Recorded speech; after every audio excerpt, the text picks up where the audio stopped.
Guys, Arvydas Merfeldas here for Tournament Poker Edge. Welcome to a new series. This time we're gonna review the $55 Freezout that played out on Party Poker. It was, I think it's Monster Series tournament, and we get to chop it heads up.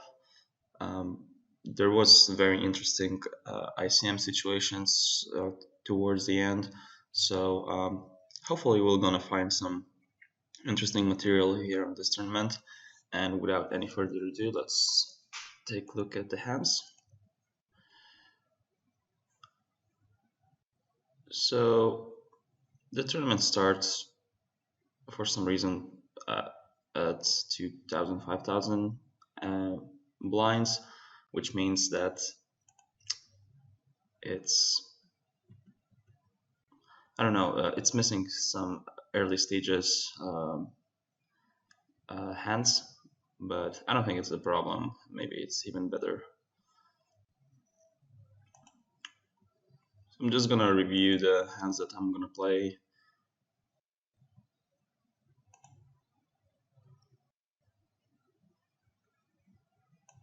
I'm gonna play these hands.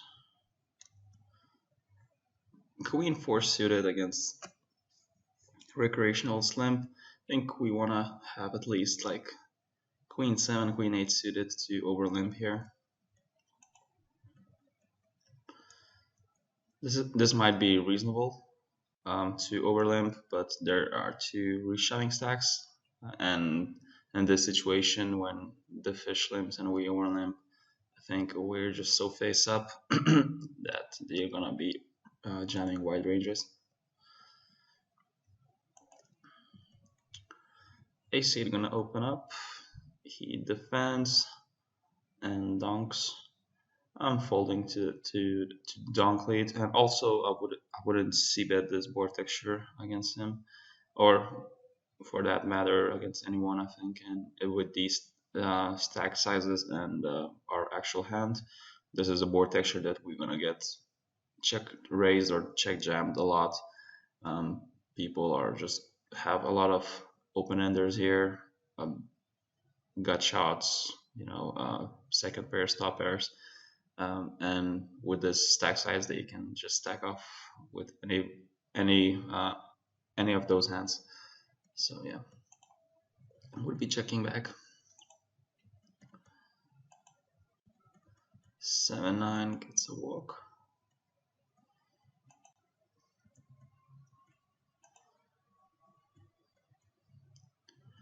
Ace deuce folding this. King jack offsuit. Yeah, just folding this. There isn't much room for 3-bet in that situation, and also flatting is not very tempting because of the reshoving stacks behind us, which gonna squeeze quite often in that situation. So under the gun player opens, we're gonna be defending this. Flop top pair, he bets half the pot, we're gonna call. He checks. I think I want to use the block bet here and extract some value. If he has like King 10 or Jack 10, Queen 10, Jacks, Queens, and Kings, those type of hands, I think he's gonna be calling like 30-40% of the bet of the pot, and if I size it up a bit more, he's gonna start folding some of those hands. So I think yeah, because of his range weakness at this situation, I want to be using smaller bet size to extract as much value as possible. I bet he calls, he has King 10.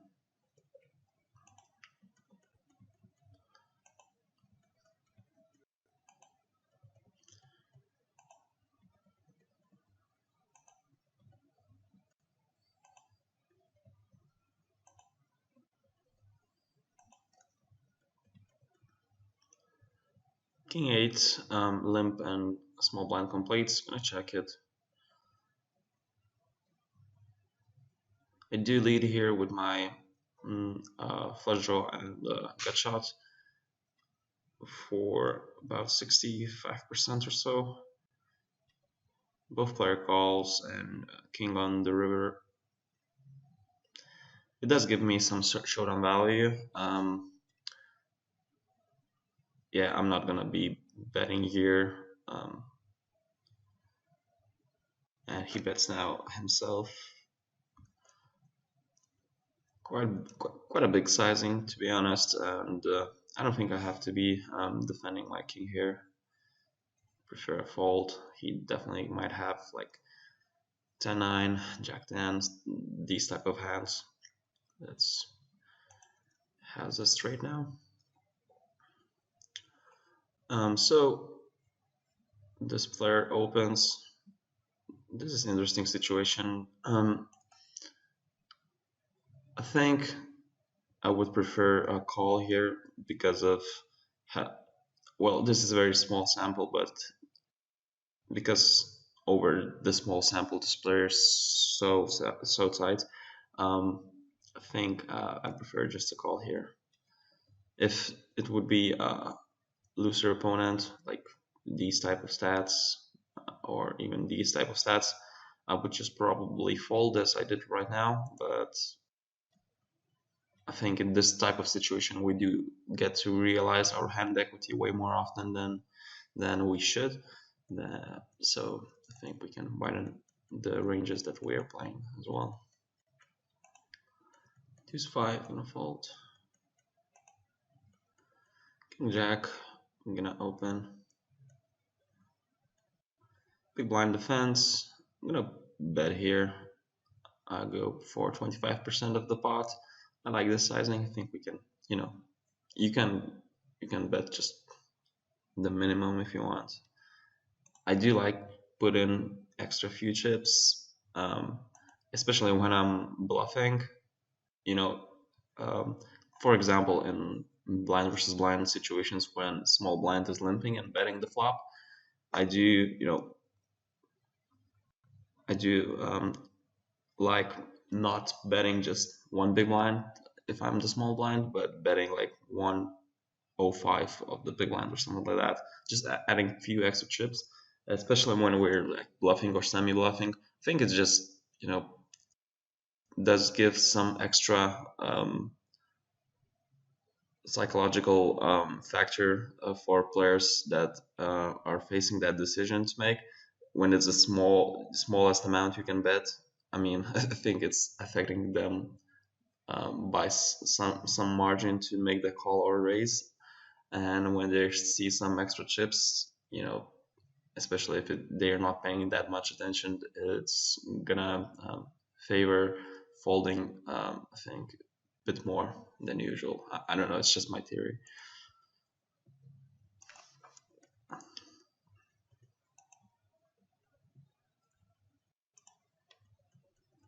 Eight four gonna fold this. Ace four folding as well. The blinds are very huge, but this is party poker tournament, and blinds are always huge, and I don't think we're reached the money yet. Maybe we're moving towards it, but I don't think we're there yet. So cut off limps. We check the Jack 6. Turn the pair here. I think we have to for sure bet it here. The flop board texture is quite wet, and I think if he were slow playing some of his hands with a limp pre-flop, I think he's betting those on the flop pretty much all the time.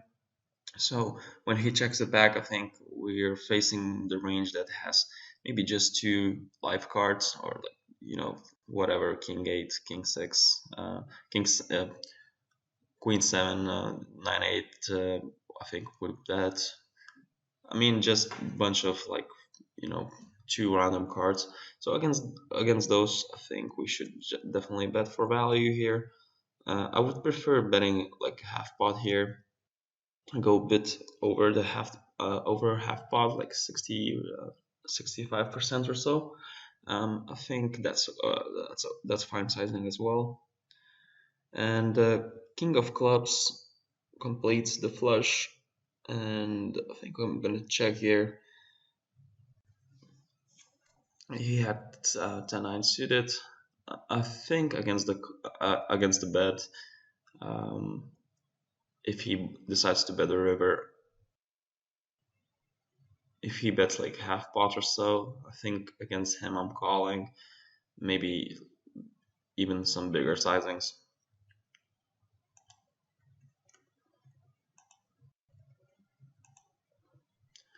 Pocket eights.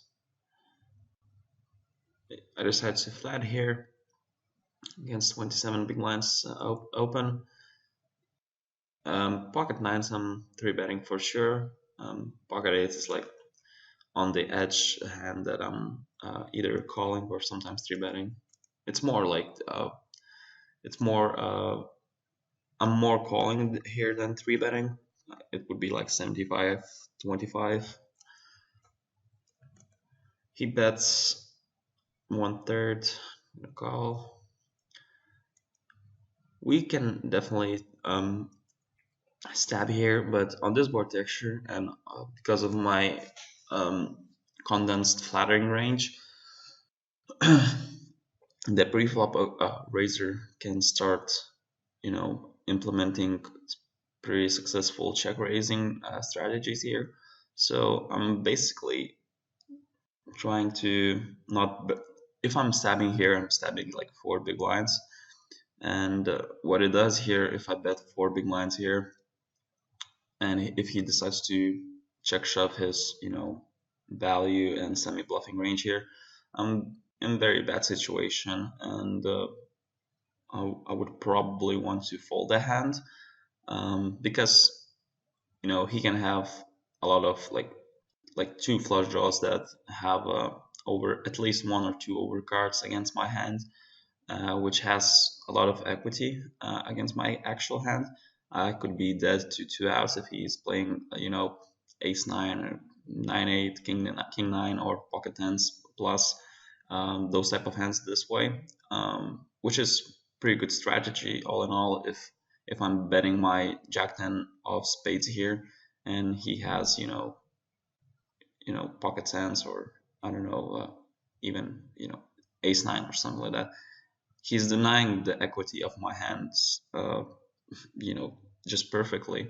And uh, yeah, so that being said, this is why I'm checking back this hand. I'm not sure if this player is balanced or not. If we have more sample, and if we pretty sure that he's not check raising us here that often, then definitely we want to be betting. But if you're just playing against a player first time and he is quite aggressive as this guy is, I think taking a bit more balanced approach is just a bit better. So yeah, check, and six on the river. It completely misses. It's like very good blank card, and I do bet here 2/3 of the pot. I really like this sizing because it tends to, I wouldn't do here that with, if I had that Jack 10 or something like that, because it tends to get bluff catch a lot. So, but it's very nice to have these type of hands that can value bet this big on this run out and expect to get called, like, by, even like ace jacks, ace queens, ace kings. Yeah, it does call and has pocket fives. So quite nice pot.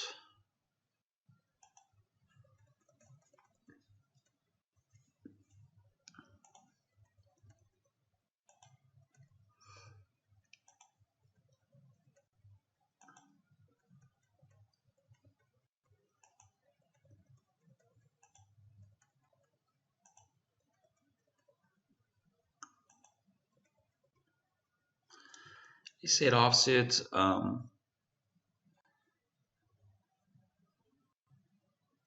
In if it's a very tight table and yeah, then I would open this type of hand from these positions. But now it's not very tempting to do so. I would open any suited ace x, but I'm concerned about opening, just trashy uh, offsuit aces because it doesn't play that well post flop.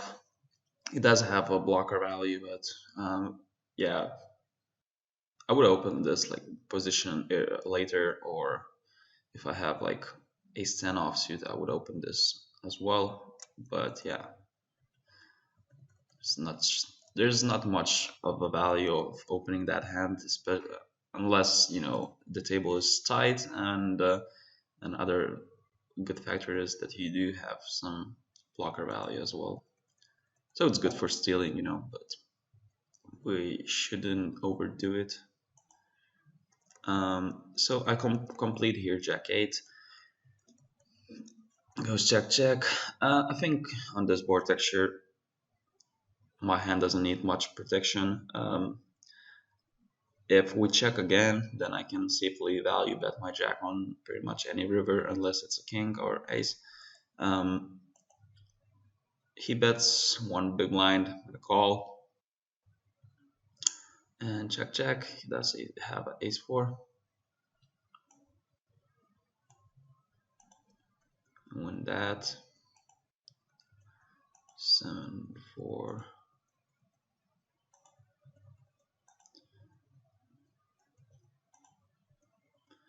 Ace king, 3 betting, and take it down. So pocket tens, I do face a 3 bet from the big blind. He does look kind of loose.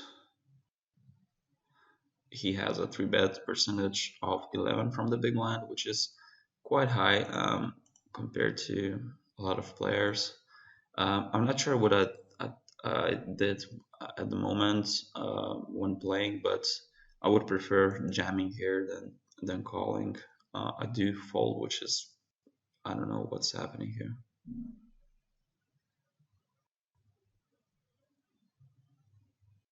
For some reason, I decided to give him like this is very tight. I mean, I have no idea why I gave him so much respect here, because these type of stats will have definitely just wider 3 bet value range. Like he could do that with I don't know pocket nines, maybe even eights sometimes. I think he definitely does that with ace queens and ace kings, ace queens, and he will have potential like bluffs here. I think we should at least put some bluffing range in it in this type of players range construction. So yeah, this is yeah, I'm not happy about that. I think we should definitely just jam here. I was thinking that I'd called here, but that wouldn't be like that bad. But jamming is preferred option. Yeah,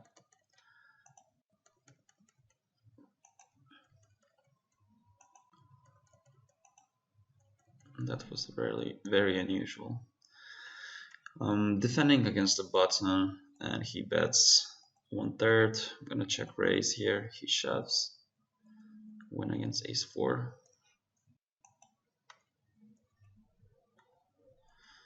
So button opens 2.5 big blinds. I'm gonna call here. The big blind is also a tight one, so we can definitely play a bit wider from the small blind. So it goes check check. The river is an ace. He bets 2/3. I think I think I remember a check raising here. Yeah. The reason behind it, my hand does have a lot of equity, but it's very stupid situation. If I just check call here, and if we missed, um, then queen high probably in showdown is always losing, and if I make my hand, if it's in like eight of hearts or four of diamonds, he is always checking back that, and if I'm donking, he's probably folding most of the time.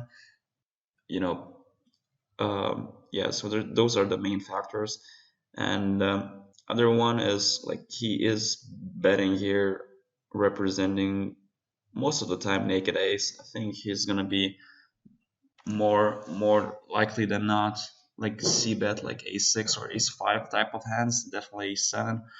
So and my flatting range will have all the suited ace sexes here, like ace five, ace six, ace seven suited hands. I have 7-6 suited, 6-5 suited, pocket fives, pocket sixes. I have 8-9 suited.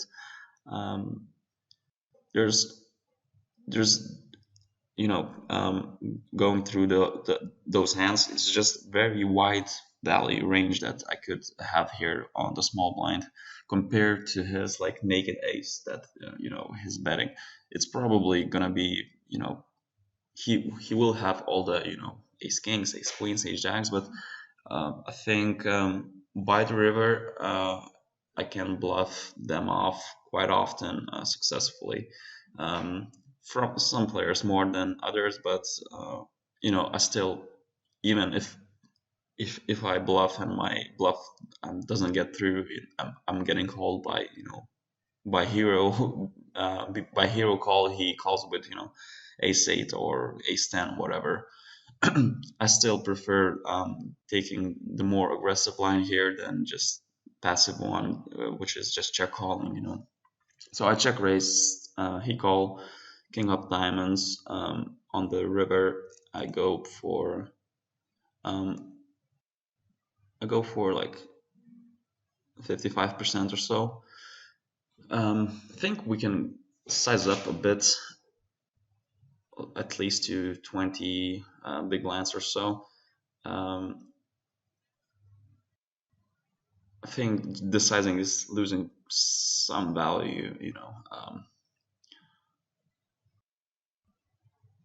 Of course, I'm trying to when I made my hand, I'm trying to get as much as ace X to call me as possible, and that's why I'm downsizing. But I think we can just extract a few more big blinds here and still look up to get called by ace X.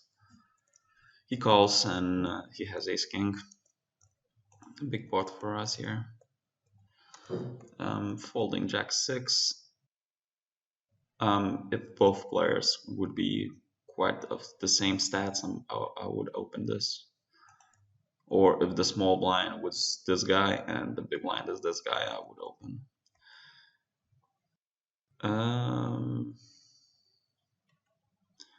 So 7 big blinds shove, we just call. We don't want to, min raise here because the shove is on its own is quite big. 7 big blinds. If he's shoving like 3 big blinds or so, then we can start like min raising and protecting our hand. But now, players have to call at least 7 big blinds to outflop us. So they're just gonna do it with pretty strong range. And also, if we min raise and get shoved on, we just pretty much just wasted another 7 big blinds without realizing our hand's equity. So it's better just to call and then like for example, we call here 7 big blinds and this tight opponent does go all in, we have a like very easy fold, or even this loose player goes all in for 35 big blinds. It's just an easy fold as well. He's gonna shove probably, even if he shoves as a bottom like ace jack and sevens plus, even against that range that we do have few hands that we dominate. it's still gonna be a fold at equilibrium. So it's just better, to call. And he has jacks.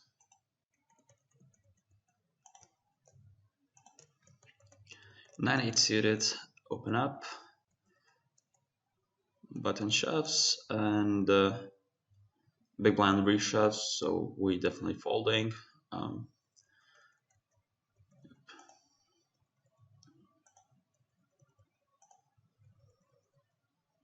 7-5 offsuit against 2.5x and a call. Easy fold. I would defend 7-5 suited, even 7-4 suited, but offsuit hand is just performing very bad, especially against 2.5x. Getting bad price. I don't mind calling here, but probably prefer just raising against this type of opponent. It's gonna be folding a lot, and it's just a bit better for us. Yeah, I guess in a way it makes sense here to lead myself. I mean, he is representing an ace, so if he's representing an ace on this run out, he's probably not bluffing enough, or not bluffing enough, but not value betting his ace X on this run out. So it's better for me to lead, I guess. And if he, represents an ace, then we might get called, by some ace X's. I do check and he bets. We call. He has a random 8-3. Well, if he shows up with these type of hands, then checking is better, because this is way out of line hand to bluff on this board texture against a small blind range. Yeah. Limp, I do over limp. He bets, I fold. I'm surprised how much of limping is going on these days, at least on this tournament.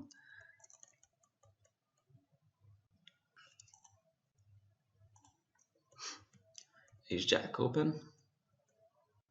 Both fire call. I go for a check back.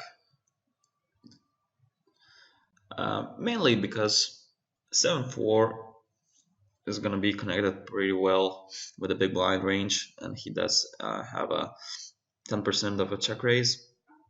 Obviously, he will have tons of king X as well. But the small blind will have a lot of hands that's connected here as well, and yeah, that's why I decided to not bet ace jack here.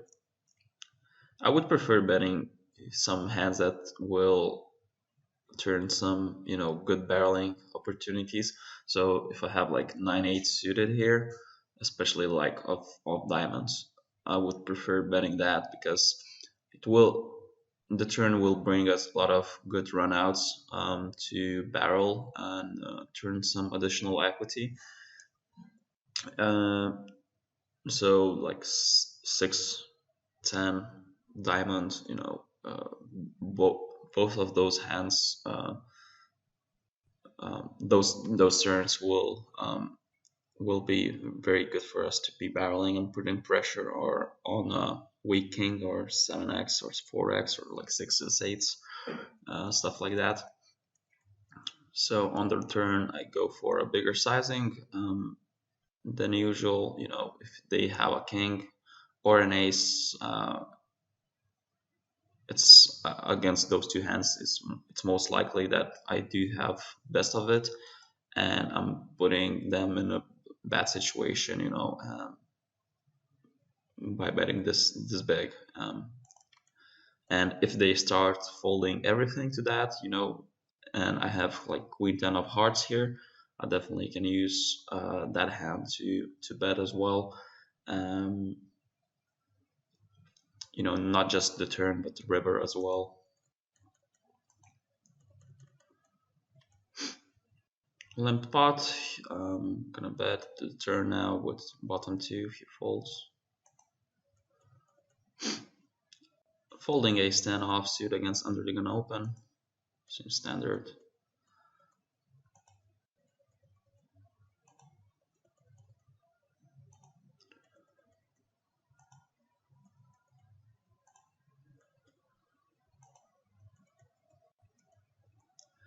Queen 3 against a limp. Not gonna raise.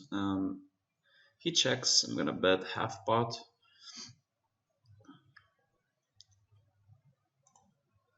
Not much else. Not. I don't think there's much else to say. Just have to pair with bet.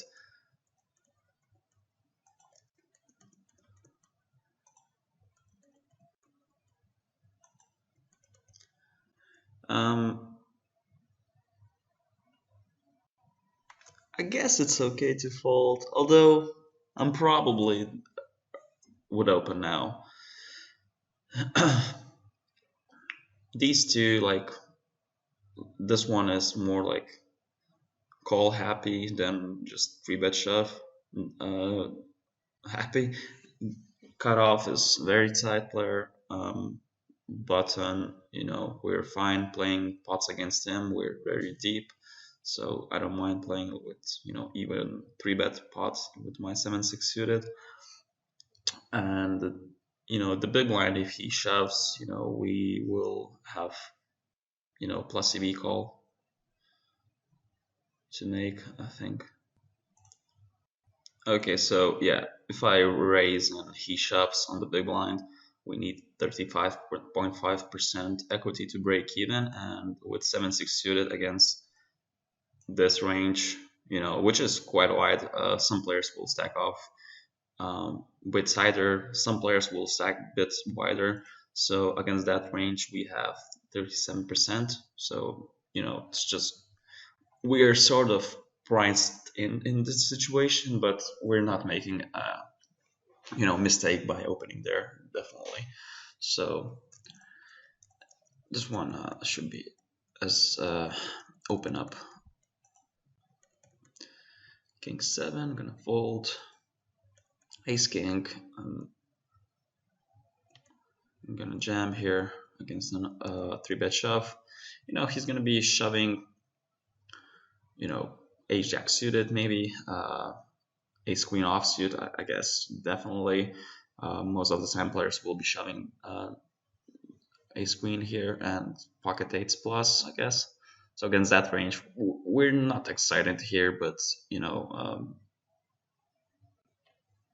even against that tighter range, we have to rejam here, and some players will show up with some funny stuff, like maybe he will shove like king queen suited some of the time, if it's even the smallest chance that he has some of those hands, then this reshove for us is just printing money. We win the flip.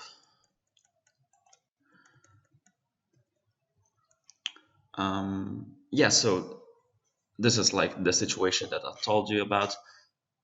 3-4 big blinds we can start raising here, because if I call here, just those 4 big blinds, it gets the big blind will get very good price here to call with bunch of hands like king 9 suited, or king queen offsuit, those type of hands, where if I just min raise here, make it like a 7-5 big blinds, hand like queen queen offsuit is in bad spot here to call additional 6.5 big blinds out of position against me.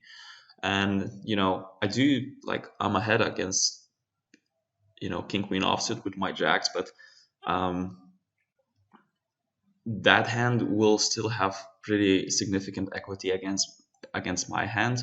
And he with king queen offsuit has 43% equity, so, and the pot would be huge if he called with that. So it's just better for me to fold out that hand, or maybe even if he calls with that hand, I'm still playing a bigger pot with with a hand is dominating king queen. So Yeah, raising here, pretty much most of my range. I will sometimes call here with like aces or kings, hands that doesn't need much protection.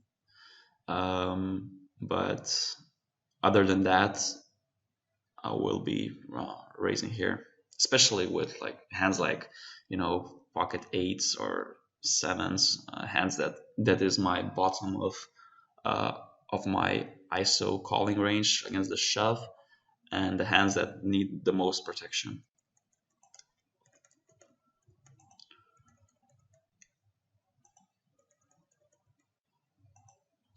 So we're definitely at the moment in the money right now. Under the gun opens.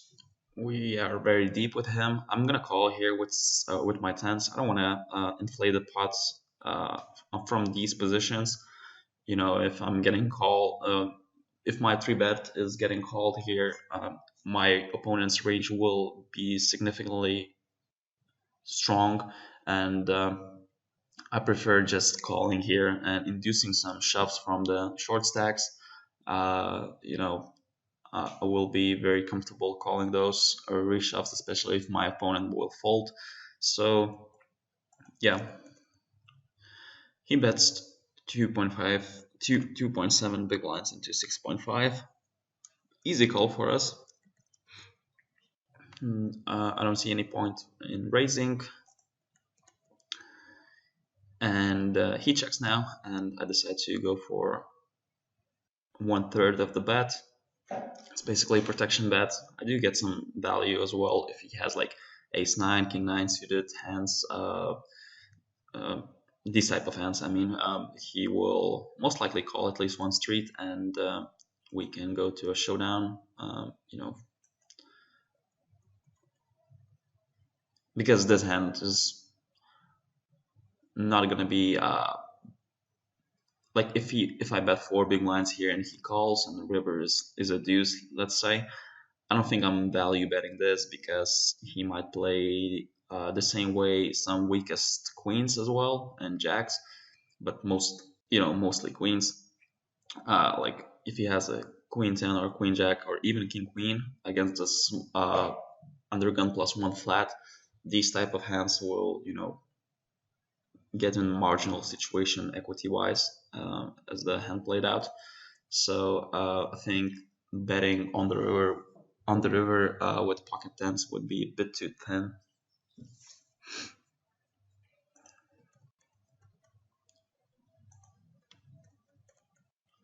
Decide to fold this. I think it's fine.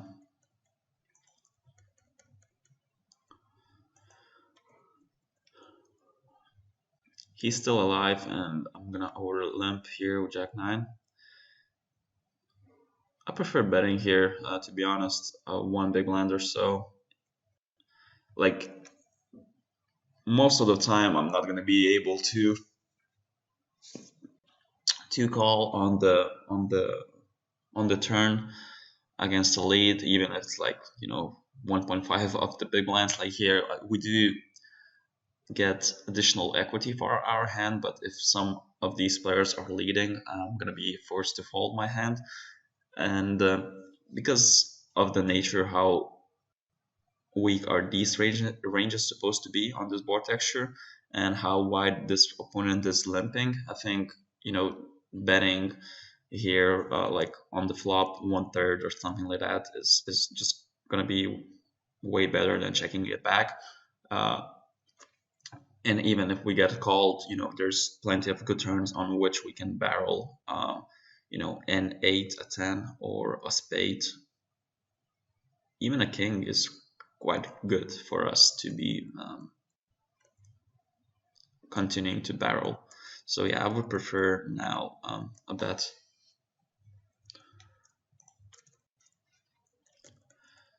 7-6 offsuit, gonna fold that hand. 4 deuce, folding.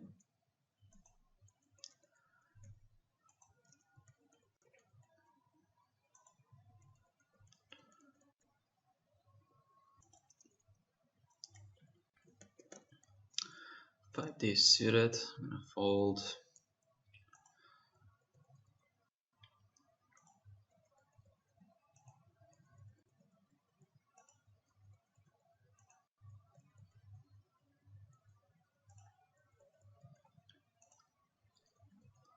Pocket nines. Um, we can definitely three bet here for value. I guess what I'm doing here is semi trapping with this type of strong hand and trying to induce some jams from these players. We do induce, and I think with this hand we supposed to call. This is probably bottom of my calling range. So I'm gonna. Well, I'm not sure if I should put these numbers in the Equilab. I'll try to see what happens. Okay, so the reason why I'm saying I cannot do this in Equilab, which is this program, which is very comfortable to use, because we have different stack sizes. The equity that I need to make this call, which is 32%, isn't correct because we're not playing for the same share of the pot. So if it's gonna be if this player shoves 10 big blinds, he shoves 10 big blinds, and I have to call 10 big blinds, then it's okay. Then these percentages are fine because we're playing for the same pot. But now, it splits, and because this player has a bigger, stack size, it's not going to be very useful to put the ranges here and see if we have a correct price for it. Um, that's why we have to use the other tools, which accounts all of that. Um, it's it's a bit worse that in these type of tools, usually the action is kept for three players. So yeah, I cannot use hold'em resources for the scenario there where sig run good opens, I flat, small blind shoves, and you see it caps already to sig run good. There's no big blind in this scenario, which is bad, But what I did here, I made that I raising the button, like here, small blind shove and big blind reshoves. So, it's not correct, but, we still, can play with the equities way better than if we use just Equilab in this situation. So let's keep in mind that we do here have two additional big blinds that is not accounted in this simulation.